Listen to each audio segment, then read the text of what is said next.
Thank you for staying with us. Now, stress, back pain, snoring, they're just some of the reasons people don't get a good night's sleep.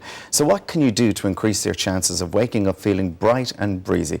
Well, chiropractor Ben Martin is here with me now to give us some much needed advice. Good morning to you. Morning. There's nothing worse than getting a bad night's sleep and continuously getting bad night's sleeps. It really does affect your whole life. It does, yeah. I mean, there's a certain amount of sleep that I suppose everybody needs on a regular basis, and unfortunately, I mean, if you're not getting a good night's sleep, it's the time that your body gets a chance to heal itself and rest. If it's not getting a chance to do that, you don't function nearly as well as you need to the next day, and that can affect a lot of people in the general quality of life. That could be work, family, just play. Everything. Now, basically, it's recommended 8 hours. Generally, 8 hours is the figure we always hear. Is that right? Yeah, I think it depends what works for you. I think sleep's a funny thing. It depends exactly what, however, whichever way is easiest for you to get sleep, you do that. Whenever you feel like you wake up and you're fresh, you do that as well. A lot of people, as they get older, require less and less sleep. Obviously, as newborns, they could be sleeping all day for you. So, again. But generally, that 8 hours. Yeah. I mean, so people, like, obviously people who can't sleep, there are different reasons. We're going to go through some of them. Not unwinding properly after you've come in from a hard day. So how would you recommend somebody to unwind then if they weren't sleeping? Yeah, a lot of people, I think, use the bed for the wrong reasons. From the point of view of, a lot of us have TVs in bed these days, in the bedroom. A lot of people would read in bed as well. That will probably be something, if you're having problems getting to sleep, that I would look at maybe just changing your patterns or changing your habits a little bit, from the point of view of we've probably been taught as younger adults or younger children to sleep to just try and help unwind in the evening. But sometimes if you've got a good book, you can find it hard to put it down. Or you can be reading the book and all of a sudden you're thinking about that book the whole night. So a lot of people then would have problems as well, trying to get to sleep after reading. Likewise, if you're having problems sleeping and you're watching a lot of TV in bed, it takes you 2 or 3 hours after you switch the TV off. So what I'd advise would be to do all that. Don't watch TV in your room. In your bedroom. Do all that in the lounge room, read in the lounge room, go to bed to sleep. And stress obviously is another thing, because people are stressed, they're thinking about different things. I mean, but I mean, if you're stressed, you're stressed. Yeah, we send a lot of our clients to relaxation courses. Things like yoga, Pilates can be of great help. Things to unwind your body. A lot of people, I suppose, we don't necessarily balance our lives correctly these days. Obviously, I'm aware that a lot of people have to work a lot of hours these days. But it's making sure that you have that balance as well in your downtime, so that when you do come home, when you do try and go to sleep, you've at least used enough energy. Some of us aren't necessarily exercising as much as we need to be.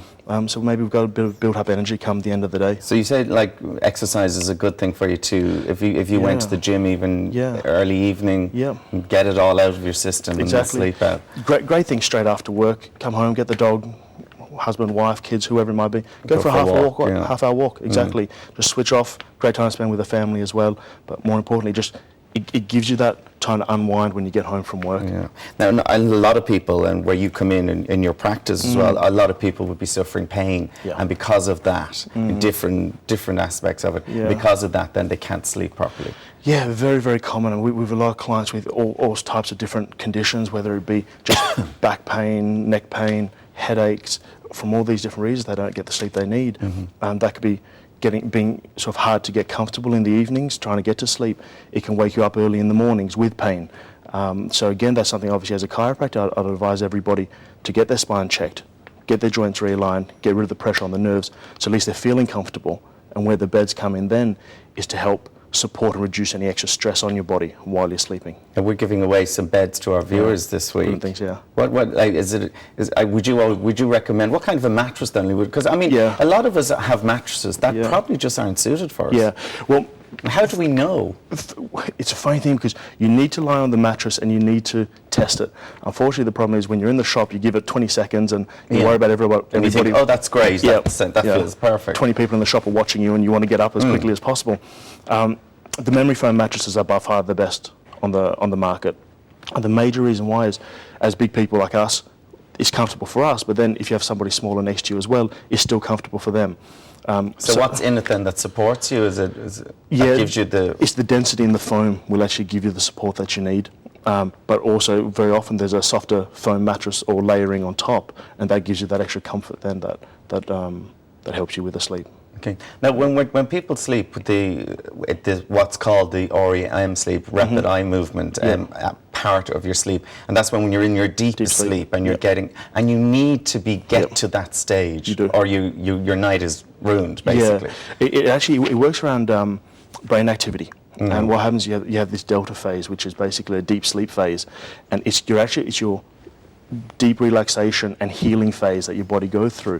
So again, with people who have a lot of, say, aches and pains and discomforts, if they're not getting into that deep sleep phase, their body can't recover properly for the next day. Yeah. Now, we've had some emails in from viewers around the country. Just very quickly try and get through them. Claire in Limerick, does reading before bed help you unwind? Yes, but not in the bedroom, as you said. Yeah. Try and do it away from the bedroom when you go to bed to sleep. Exactly. And that's what you should be doing. Yeah. Sometimes I drift off to sleep and then I get a sharp jolt. Can you tell me why this is? There's something wrong with your back. More than likely there's something wrong with the way that your spine's actually functioning.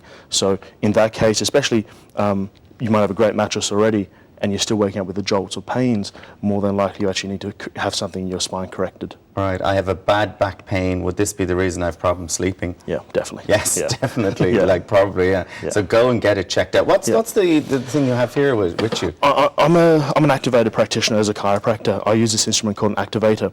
It basically it has a big spring in here. Most of the people associate chiropractic care with manual treatment, which is how I'm trained originally, and it still works very, very well. I've just chosen the last couple of years to move on to this technique. And basically it has a big spring in here. When we squeeze on the end of the trigger, it just sends a little jolt out the end. If you put your finger on the end there, this is as hard as the instrument can actually go. And what it does is that it actually works on velocity and speed to shock the joint back in place. So it actually makes it very comfortable for the client. Rather than you leaning on them and what people think of going to chiropractic. I suppose that's what's scary about it for some people, Very quickly, does hot chocolate help you sleep? You know what? if it does and you get to sleep with it, go for it. Have a hot chocolate every night. Listen, thank you very much, Ben, for coming in and chatting us through that. And hopefully tonight we'll all get a good night's sleep. Thank you. Thank you. Thanks very much. Now we're going to take a quick break. We've lots more of the last hour of the show. We'll see you in a few minutes.